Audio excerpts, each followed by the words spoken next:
Hi.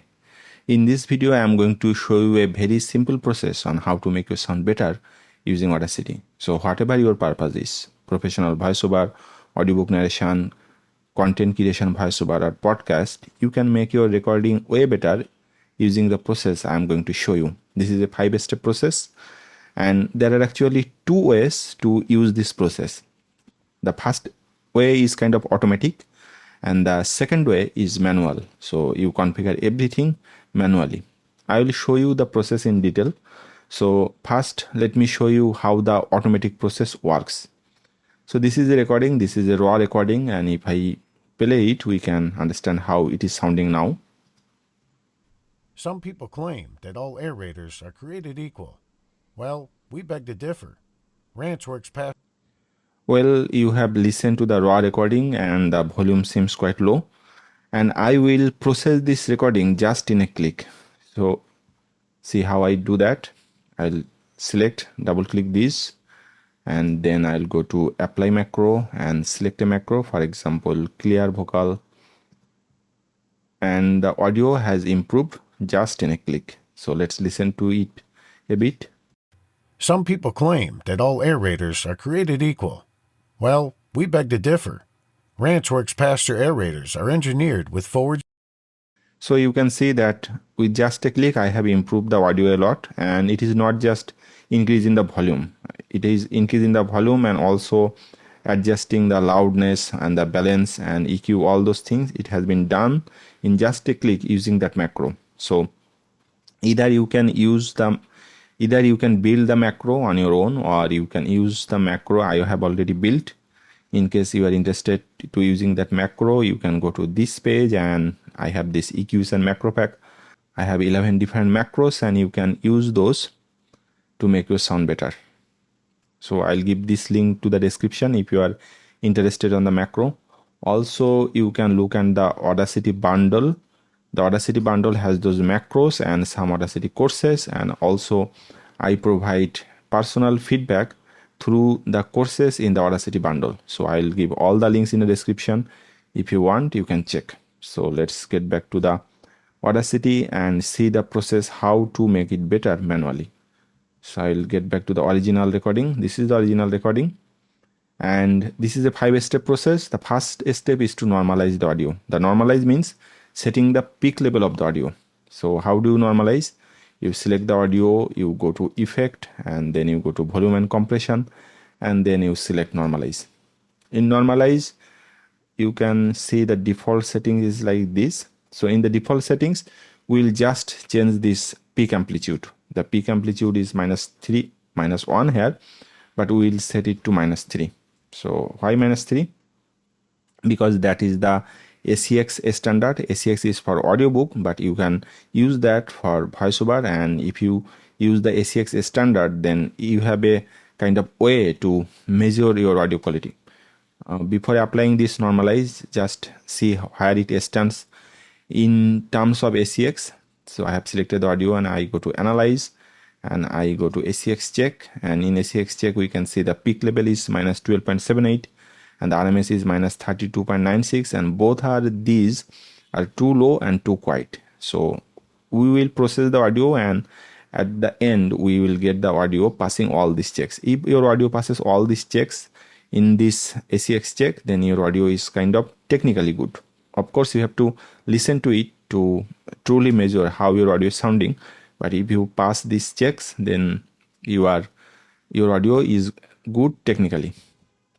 So as I said, the first step is to use the normalize. I'll go to normalize again. And if I set the peak amplitude as -3, then the peak will be set as -3.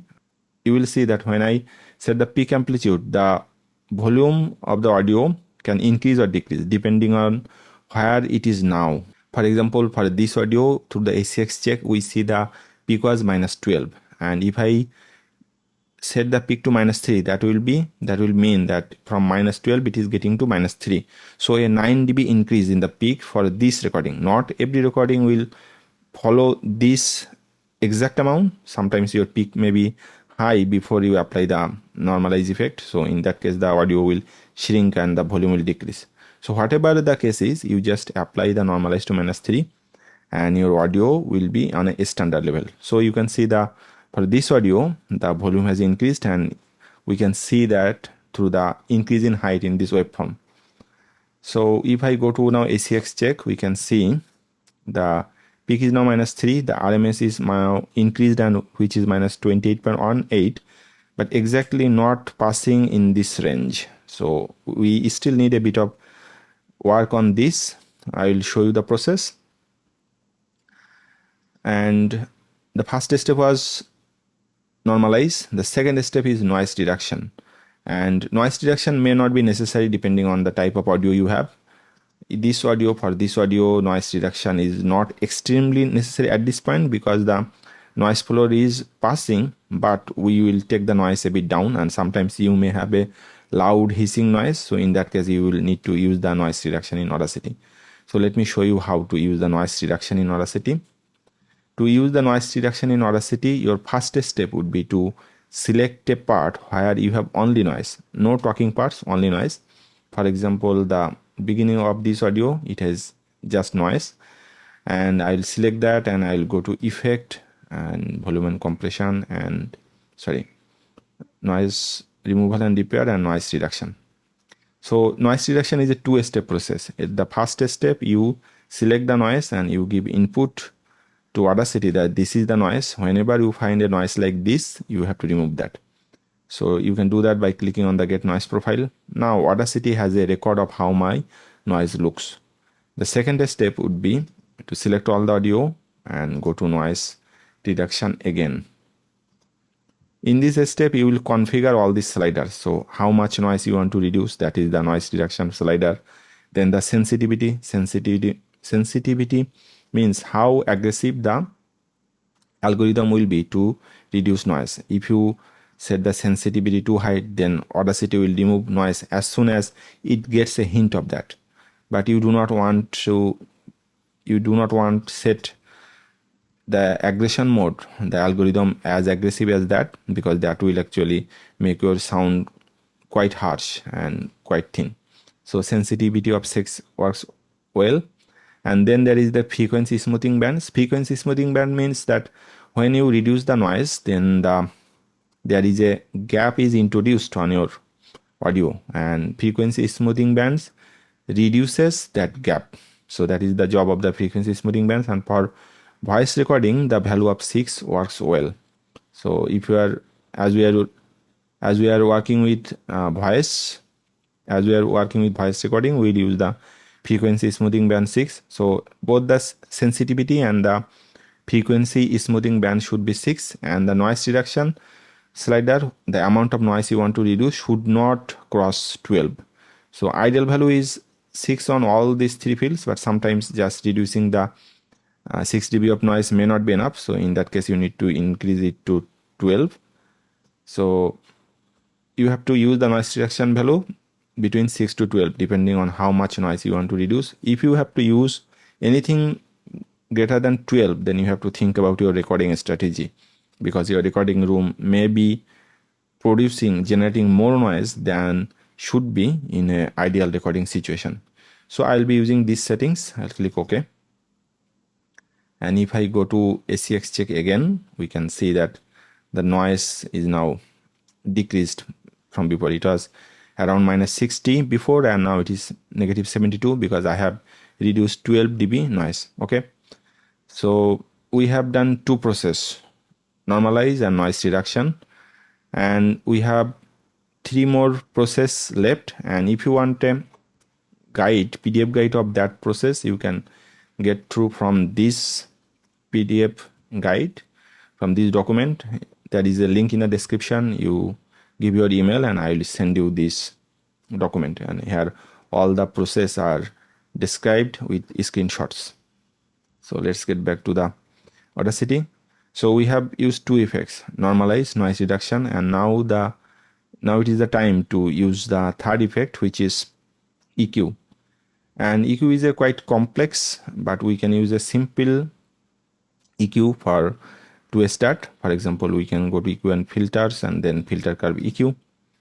And this is the default EQ, that is actually this line is at 0 dB and these are the frequency. So no frequency are altered with this one. So we have to use some kind of preset or we have to configure this. The standard on would be to use the low roll up for speech. If you use that, you can see that there has been a cut in the frequency from 80 Hz and below. So why is that?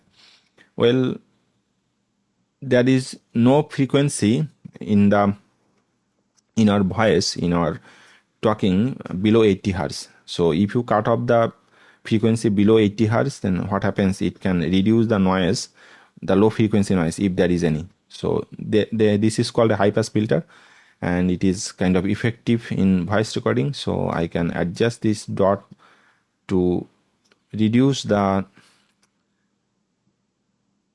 frequency, reduce the volume from 80 Hz, and in people's voice there are no frequency below 80 Hz. So if you say 80 Hz cut off, then all the frequency below 80 Hz will take down if there are any low frequency noise. So this is a good point to start, and this is called a high pass filter. There are also different strategy to change the tone of your voice using this EQ. For example, there is EQ like this. If you give a small boost on the higher frequency areas after 4 kilohertz or 6 kilohertz, then your audio will sound crisp and clear. But it also can increase the sibilance of your voice, so you have to be careful. And there are other complex scenarios where we can use the EQ, but as this is a beginner friendly tutorial, I will just use the high pass filter and I will not use any other modification for now. So I will just can drag this dot out of this box and those are gone. So I am just using a high pass filter, and this is a good starting point for beginners. I will apply this. So the EQ is done. So we have now applied 3 effects: normalize, noise reduction, and EQ. And then the next effect is compressor, and compressor can be found from effect, voice effect, volume and compression, and the compressor. So what does this compressor actually does? The compressor reduces the dynamic range. Dynamic range means the gap between your loud talks and soft talks. So when the gap is too much, then all the parts of your recording may not be heard clearly or smoothly. And if you reduce the dynamic range using a compressor, then all the parts can be heard equally. So to use the compressor, you can use a preset from factory preset. Go to lead vocals. As this is a voiceover, the default settings of the lead vocals will be quite okay for most of the recording. So when I use lead vocals, then all the look ahead, attack, and release, all these parts are okay. I do not have to do anything for this. I only need to adjust the threshold and the ratio. Makeup gain and new it is also okay when I use lead vocals for voiceover. And what does the threshold means? The threshold means whenever your audio crosses -14 on the meter, then the compressor will be active. So this is the activation point. So if I set the threshold to -25, so whenever your audio will cross the -25, the compressor is active. So it kind of dictates that how long or how frequent the compressor will be active. So the higher the value set, the less the compressor will be active. So for voice recording, you can use something between -12 to -20. For this recording, I'll use -15. So sometimes you may need to use some trial and error for this threshold and the ratio. So keep in mind, the lower the threshold, the more compression will be done, because more of your audio segments will be in compressor active area. And then the ratio, for ratio you should use something between 2 to 4 for voice recording. So the higher the ratio, the more compression will be done. And we do not use too much compression, because too much compression will make the audio feel unnatural. So I'll be using something like 2.5 or 3. 3 is okay. So something between 2 to 3 is my recommended compressor settings, depending on how much compression you want. So I'll be using 2.7. This is the compressor settings I'll be using for this audio. And if you have a overly balanced audio, overly balanced recording, this compressor will do the trick, these compressor settings. You can adjust other settings a bit depending on your need, and when you need to adjust, you will understand by looking at the RMS. If there is too much increase in the RMS, then your compressor setting is quite aggressive and you have to go back. You have to undo that compressor settings and apply a gentler compressor. If the RMS change is too high, then you are using a quite aggressive compressor settings, and you have to undo the compressor and use a different settings. So let's apply these and let's see how it affects the RMS. So I applied the compressor and you can see that some of the waveform has shrunk. That means the compressor has compressed those parts. And if I now go to ACX check, I can now see the updated reading. So we can see the RMS is now -25 and the peak is -7, which was -3 before.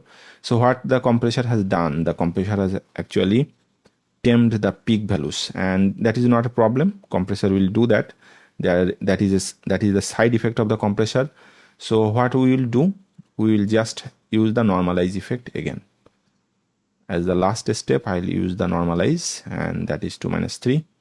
I'll apply, I'll go to ACX check, and now you can see that all the values are now passing for this recording. And this recording is now quite good to listen to. Just listen to it a couple of seconds.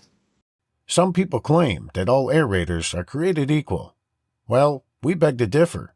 Ranchworks Pastor aerators are engineered with Forward's Ranch Tech. So you can see that you can use this manual process to make your sound better. This is a 5-step process. It is a very good starting point for improving any voiceover. So you can follow this, and you can also take the PDF guide from the link in the description. And if you want the macros and Audacity courses, you will also find link on that. I also have several Audacity training, and if you want to get into detail of learning Audacity from me, you can also enroll on those training. The training dates are depending on when you are watching this video. You may find that there is a upcoming training, so I'll also give that link. Please check those, and I think you will find something. Thanks for watching.